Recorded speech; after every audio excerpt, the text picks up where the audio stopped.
오늘은 링컨의 리더십과 파트너십에 대해서 이야기를 해보겠습니다. 미국의 알래스카를 여행하면 눈과 귀에 가장 많이 다가오는 단어가 스워드랍니다. 스워드라는 항구 도시가 있었고 스워드 하이웨이라는 고속도로도 있습니다.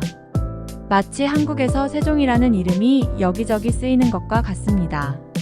잘 알려진 대로 알래스카는 1867년 정부가 제정 러시아에게 720만 달러를 주고 사들인 땅입니다. 요새 우리 돈으로 단순 환산하면 80억 원 정도이니 강남의 큰 평수 아파트 몇 채 정도면 너끈히 지불할 수 있는 돈입니다.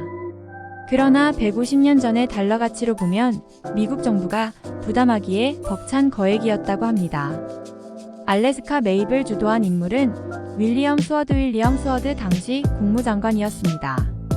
그런데 아직 광대한 서부 개발도 이뤄지지 않는 상태이어서 그런 거금을 주고 알래스카를 사겠다는 스워드의 결심에 의회와 언론은 매우 부정적이었다고 합니다. 당시 의회와 언론은 알래스카를 스워드의 얼음박스라며 조롱했고 그 거래를 스워드의 우행이라고까지 말하며 비난했다고 합니다.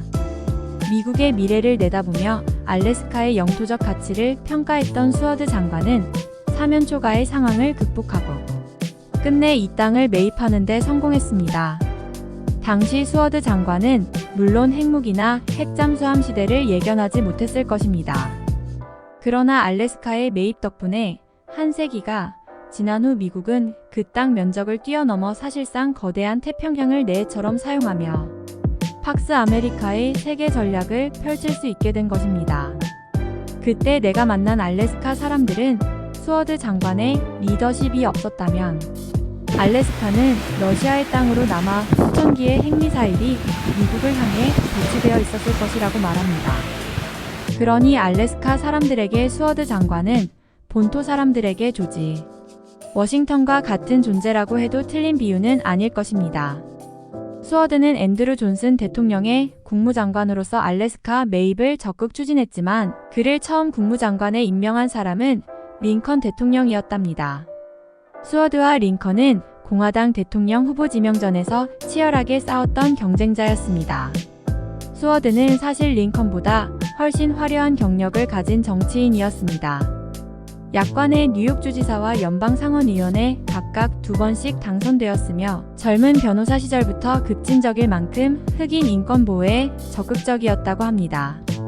정확히 얘기하면 어느 모로 보나 지명도에서 앞섰던 스워드에게 중서부 변방 출신의 링컨이 도전했는데 예상을 뒤엎고 링컨이 승리한 것입니다. 우리나라에 비유하자면 화려한 이력의 서울시장이 지방 출신 국회의원에게 당한 꼴입니다. 당시의 정치 풍토가 그랬는지는 모르나 패배한 스워드는 전역을 돌며 경쟁 상대였던 링컨 지원 유세에 열성적으로 나섰습니다. 대통령에 당선된 링컨은 그에게 국무장관 자리를 제안한 것입니다. 스워드는 링컨 정부의 남북전쟁 수행에서도 능력을 발휘했다고 합니다. 대통령 감으로 손색이 없는 두 정치인이 콤비를 이루어 혼란기의 내각을 이끌어 나갔다고 합니다. 그러나 무엇보다 스워드와 링컨의 관계가 부럽게 느껴지는 것은 만만치 않는 경력의 경쟁자를 국무장관으로 발탁할 수 있었던 링컨의 배포와 도량, 그 밑에서 훌륭한 국무장관으로 조국 미국에 봉사했던 스워드의 자세입니다.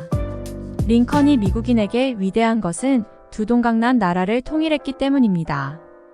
스워드가 대단한 것은 이 혼란의 시기에 미국의 장래를 내다보며 국가의 외연을 넓혔기 때문입니다.